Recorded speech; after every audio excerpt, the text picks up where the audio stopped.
Hello, my fellow comic book collectors. I just wanted to make a quick correction about my last unboxing video. I actually showed a really kind of a key magazine, Pussycat, and I kind of wanted to show this book a little bit. It's a very interesting book in so many ways, and I wanted to kind of get into it a little bit just on this in this video, and then I'll do the rest of the unboxing. So this is Bill Everett. I don't know why I said Bill Ward. Or yeah, so Bill Everett is who I meant to say. Yeah, just a really great magazine. The artwork is just this really kind of sexy, good girl art style, and it has a really great pinup. I'll show you the pinup. One sec here, if I can find it. I saw it just as I was flipping through originally. Wow. Okay, here's the pinup. Kind of a very sexy pinup inside, and it's just a really great magazine. But the interesting thing about it was it's very sexy, but not there's no nudity. But this was produced by Marvel. Of all the publishers to produce this, you'd think it would be like some not so traditional one. But yeah, it was published by Marvel Comics in 1968. So kind of a cool little book. Very under the radar, but there are collectors who seek it out, and these can go for a fair amount of money just because they are quite sought after, and it's quite a rare magazine, strangely enough. So yeah, so Pussycat, I just wanted to just clarify that it is Bill Everett. Okay. Bill Ward has kind of similar style though. Okay, so I just wanted to quickly clarify that. And we'll get now into the regular unboxing. Back to your regular scheduled programming. Okay, so we're going to start first with this mystery mailer thing. I have no idea what this is.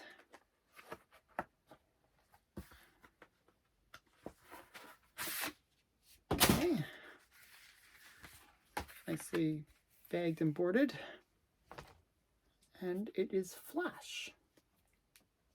So this is kind of a cool book. This is Flash 129. I believe this is like the second appearance of what's it called? Captain Freeze. I'm not sure, but I'm pretty sure that's the issue. It's kind of a cool comic. And yeah, just kind of a cool. I think it's actually the second appearance of the crossover too, between Golden Age and Silver Age Flash as well. I'm not 100% sure about that, but I think so. I think so. Okay, so that was kind of cool. This one requires a bit of cutting.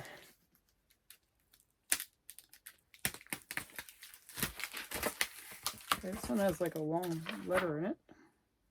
Okay.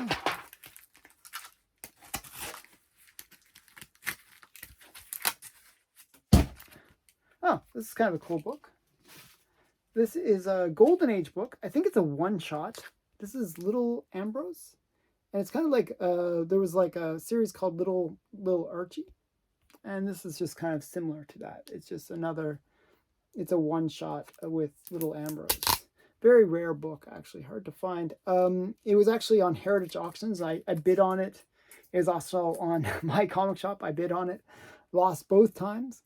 Then I saw it on eBay for actually half the price. So I was quite happy to have lost those two auctions and then picked it up in a reasonable condition for about half the price. So I was quite happy about that. And then we got, this one's got painter's tape, but it's a little hard to get off.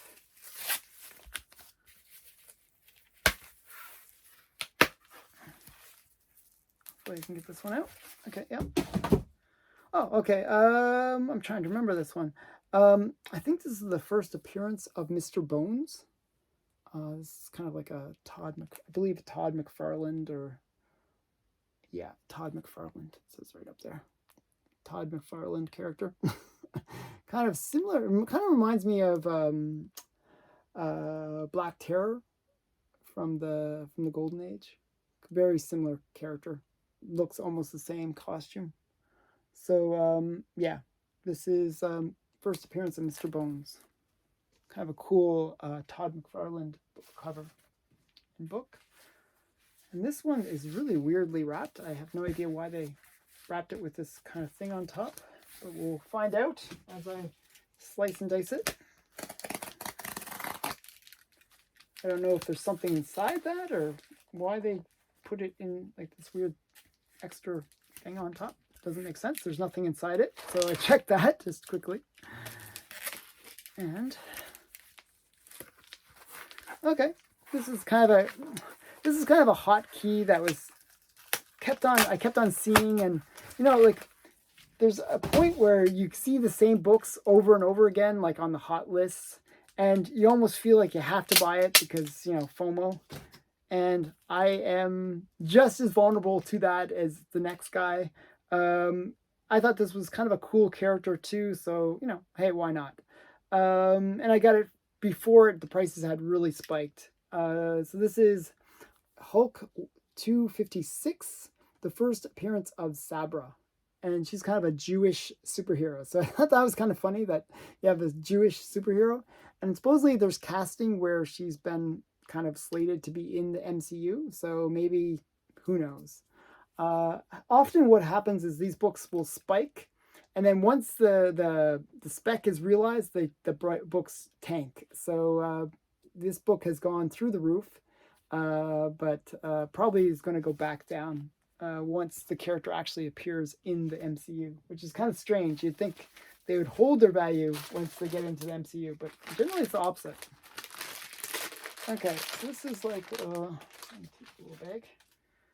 Just a little series of books that I saw that I thought, you know, it was $10, and it was like these kind of like weird, I don't know, I just thought they were kind of interesting, like little eerie cuties. I don't know. I thought it was the weirdest thing, so I don't know. So yeah, it was $10. So for this whole lot, so this eerie cuties number 1, that was number 2, and it came with these art cards. They kind of these good girl art pinup cards. They, you know, kind of a little bit interesting. Okay. Yeah, I don't know, kind of strange little. Okay, so some art cards came with it, and then has one more book, and it's the Eerie Cuties collection. So all of this for $10. Thought it was a good deal. Why not? Sometimes I just get curious, and you know, saw little sexy art cards and stuff. I thought maybe it'd be interesting. Okay, now we get into. Okay, this is kind of a cool one. Como Comics was mentioning this comic, and he was saying, oh, this is one of my favorite Daredevil stories. And that was why I picked it up. And it's actually kind of got a couple cool things going on for it. So this is Daredevil 227, Apocalypse. I think this is the series where Kingpin kind of finds out the identity of Daredevil. And it's kind of like, you know, that kind of situation. But it's also, I just noticed this as I was looking at this book, it has the Twin Towers. That's kind of interesting. And they're almost in the Target, which is kind of interesting. So this is kind of interesting little bit of history as well. So Daredevil 227. And this book, strangely enough, Como Comics was sort of mentioning Daredevil keys, and that were like $10 or something like that. And this was like $10. So I paid $10 for it. But after that, for some reason, the book spiked, because I think the next Daredevil series is going to be coming out, and it could be about this very story. So kind of funny that I picked it up just before, and I have to say thank you to Como Comics. Check his channel out, because he does talk about some pretty cool stuff. And that was one of the things that he mentioned that turned out to be a really good spec. Oh, this is actually a really great one. This is Little Max, number 1. This is the first appearance of Little Max, I believe. And it's also the first appearance of Little Lotta, or like not there's like two versions of that, or Little Dot, or one of those characters. But it's a really cool Infinity cover. I love Infinity covers, and that's really the reason I picked it up. It wasn't too expensive. It was like, I think it was like $40. It's normally a very pricey book, just so you know. I won it at auction for about 40. I was quite happy with that, but it's an Infinity cover. You can see how it sort of repeats at the bottom. So I always like these Infinity covers, and this is kind of a cool one. So this is Little Max #1, and it's the first appearance of Little Max, I believe. It's a kind of a cool book. Okay, so that's a nice Golden Age one. And we're going to get some really cool books in a second here. I can see what the pile is that I'm pulling from. I'm just pulling from random piles at this point, but this is going to be a cool... There's a bunch of cool books in here. Okay, I showed one other book from that I bought from this collection. This is Where Monsters Dwell, number 21. And this is the first, this is the reprint of the first appearance of Fin Fang Foom. Fin Fang Foom. See, I think I said it right originally. Okay, which is kind of good. I don't know why they put a little... One sec here. I gotta check something. This is kind of weird how they did this. One sec here. Check. Okay, it's just a little piece of paper. They put like the grade and stuff inside. So it's a VF, they say. Probably right. Probably VF plus even maybe. It looks pretty flawless, except for maybe one little dent right there. So not a bad book. It is Where Monsters Dwell, number 21. So kind of reprint of Fin Fang Foom. And that's one of the key issues from Where Monsters Dwell. So kind of a cool book. Now we're getting into some really cool stuff. I actually bought this collection of books before there was an announcement. Now, there was just recently an announcement about this character that they decided to revamp, bring back this character and make a series or TV series or movie about this character. And it is Barbarella. Now, the reason I picked this up was I enjoyed the original Barbarella movie. So this is Barbarella's kind of like I don't know if it's this one or a different one, but I have them all. I basically bought a whole bunch of Barbarella books. And the reason I was picking up is Dynamite does Barbarella. And I wanted to pick up her first appearance. So she appeared in, I think this is her first US appearance.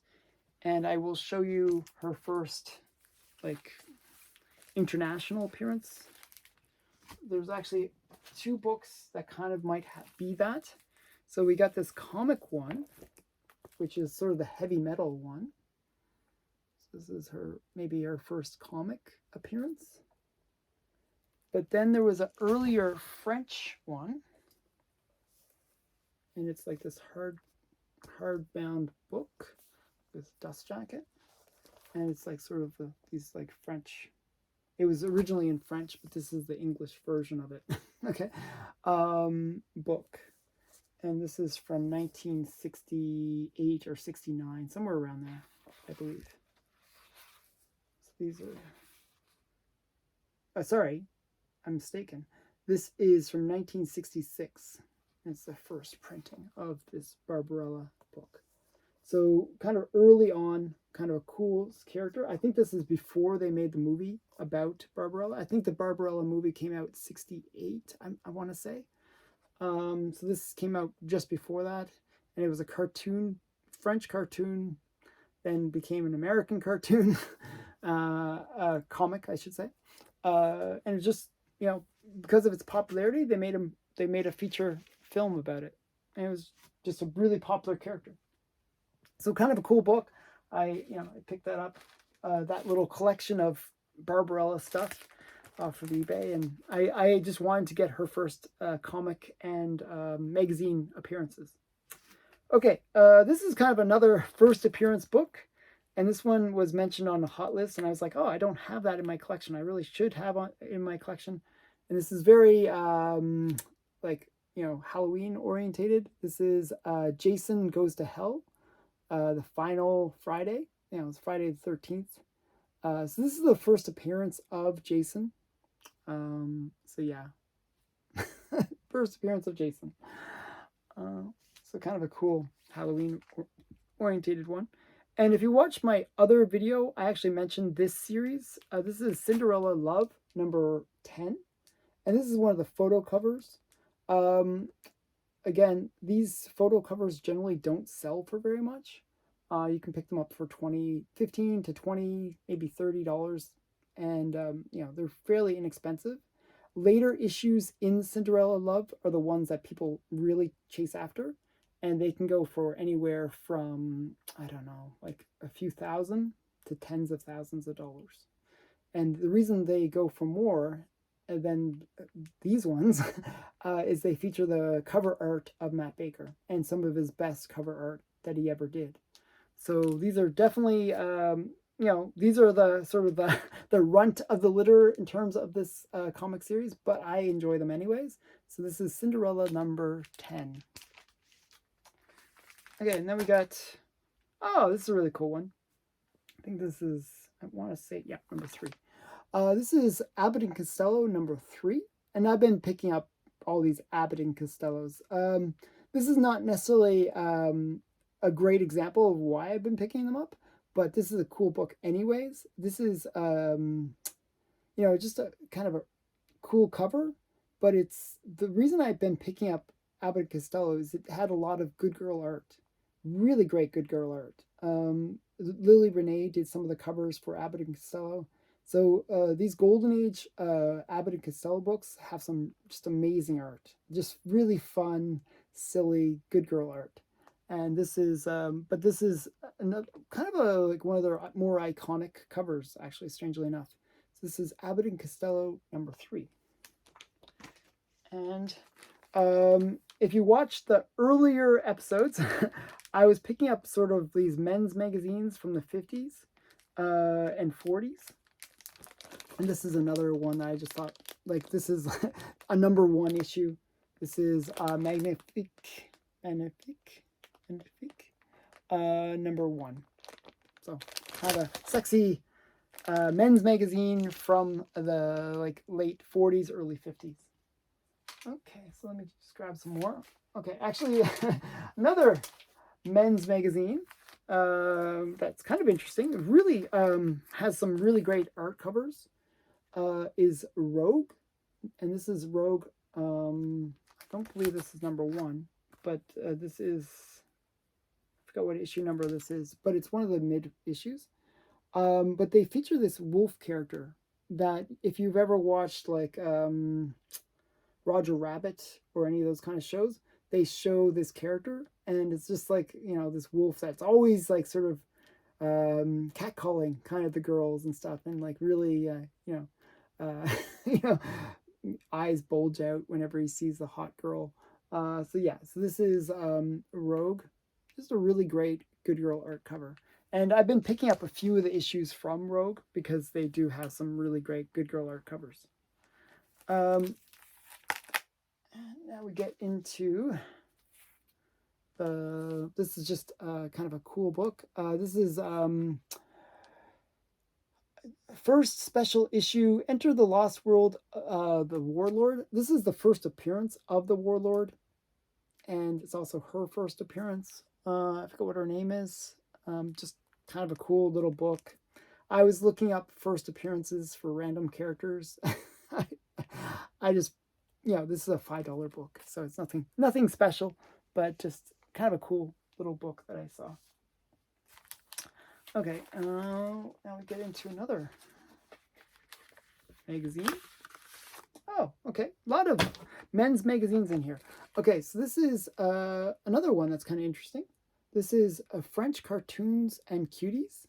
Now, these books are actually fairly pricey, these French cartoons ones. They have kind of these sexy cartoons for men. But just really funny and kind of silly stuff. And they generally go for anywhere from $50 to $100. So they're fairly pricey and quite hard to find.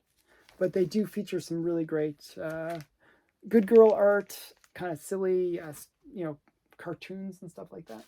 So kind of fun. Okay, so next, I don't know if I can get this one out. I hate when people put things in these bags that are just impossible to work with. Okay, one sec here. I gotta cut it without cutting the comic. Okay, I'm trying to open this up. It's a little bit challenging. And they didn't, it's not bagged and boarded. It's wonderful. I hate when people send things really poorly shipped.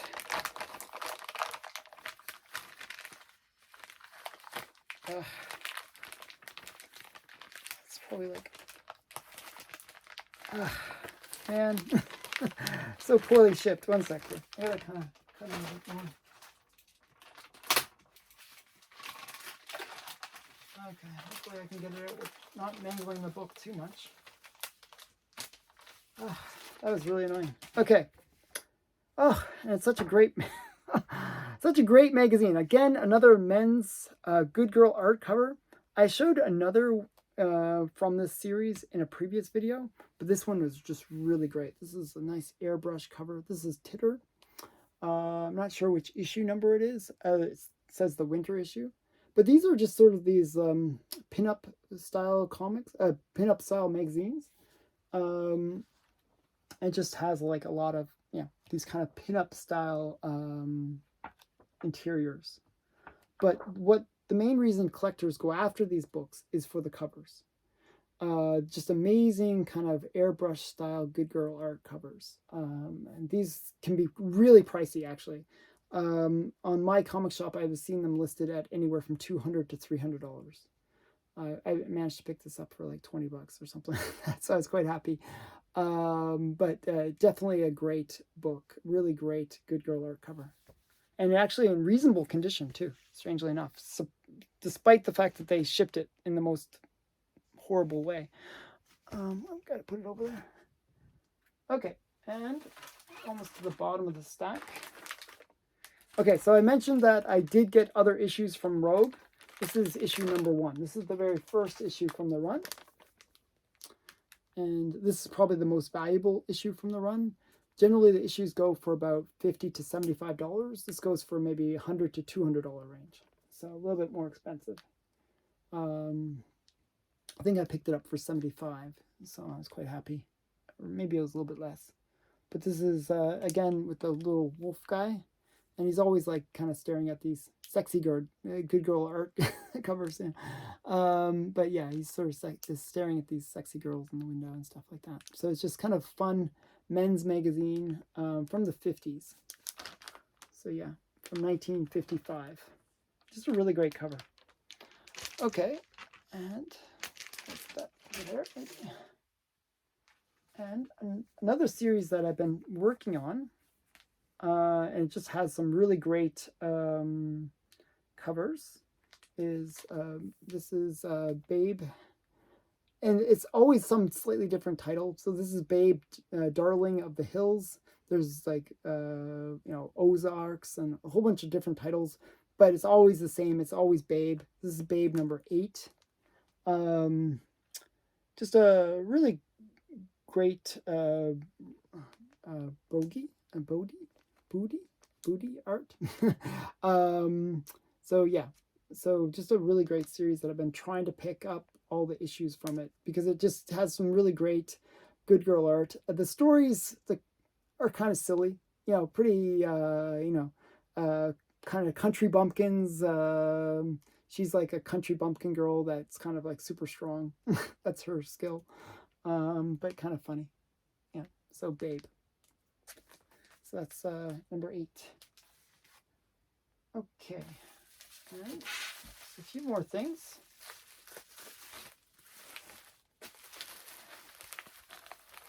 Okay,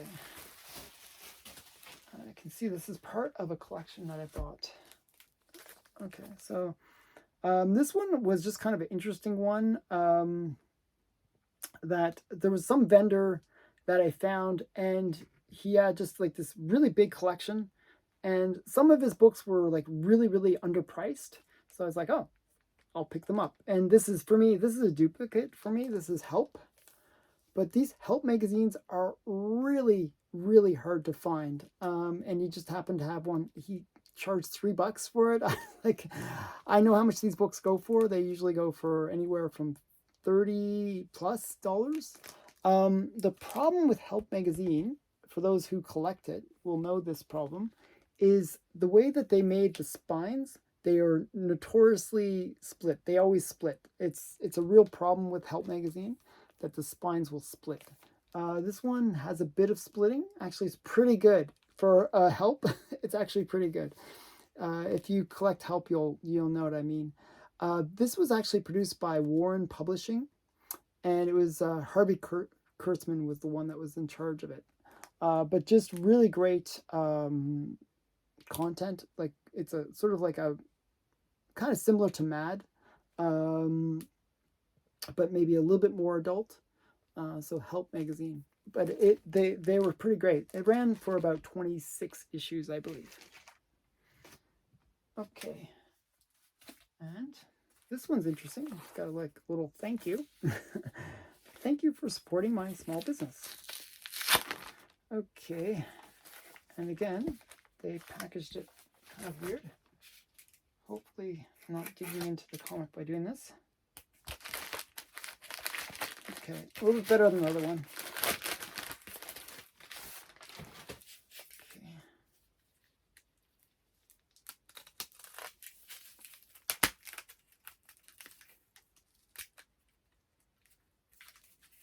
This one's a little awkward to get out. They put tape in a really weird spot. Okay, hopefully I can get it out. Nope. The pleasures of unboxing. Like, always a little. Sometimes there's a bit of a struggle when you try to get things out.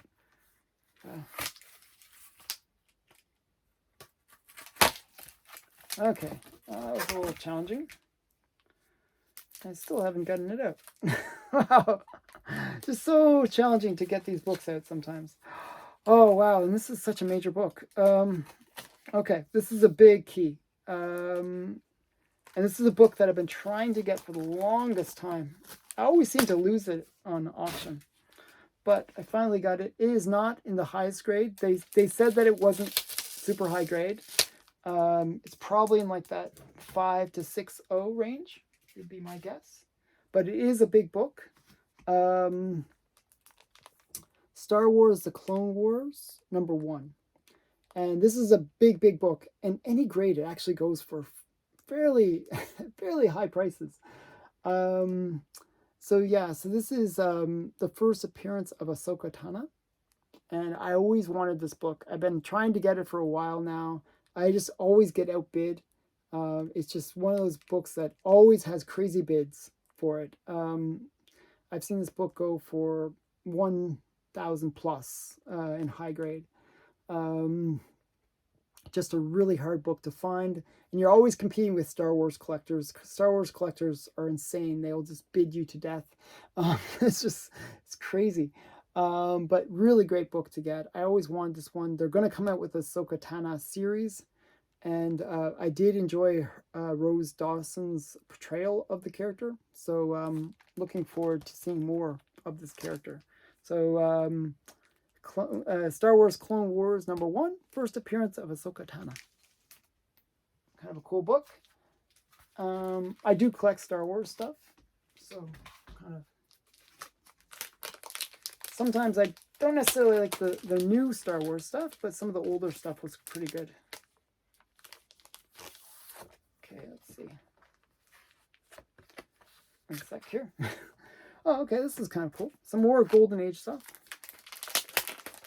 You'll notice I collect a lot of Golden Age, but not only Golden Age.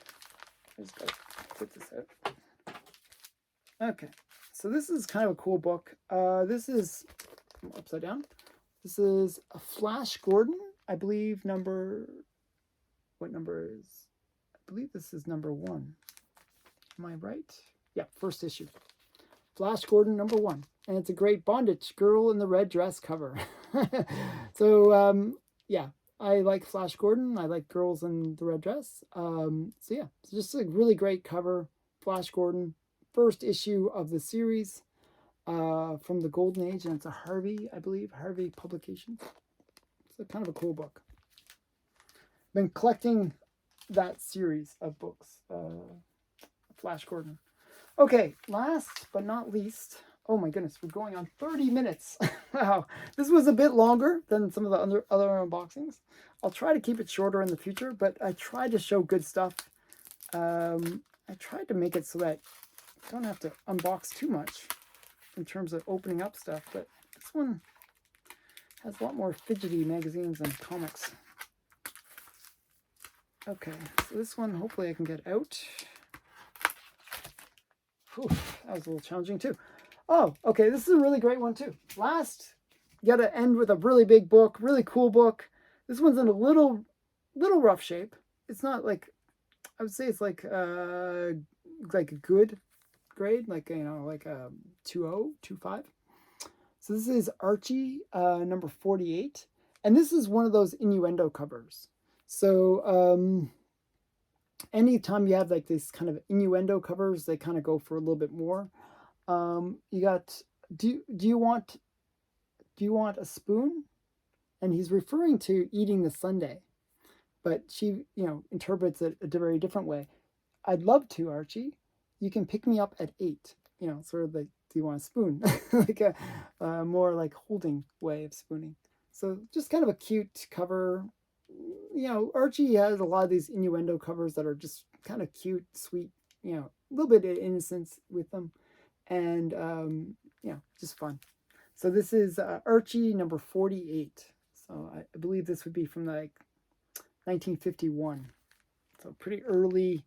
And that's a Bob Montana cover too. So that's another thing that collectors of Archie will look for is Bob Montana covers, because, you know, he was considered one of the kind of the premier artists for Archie.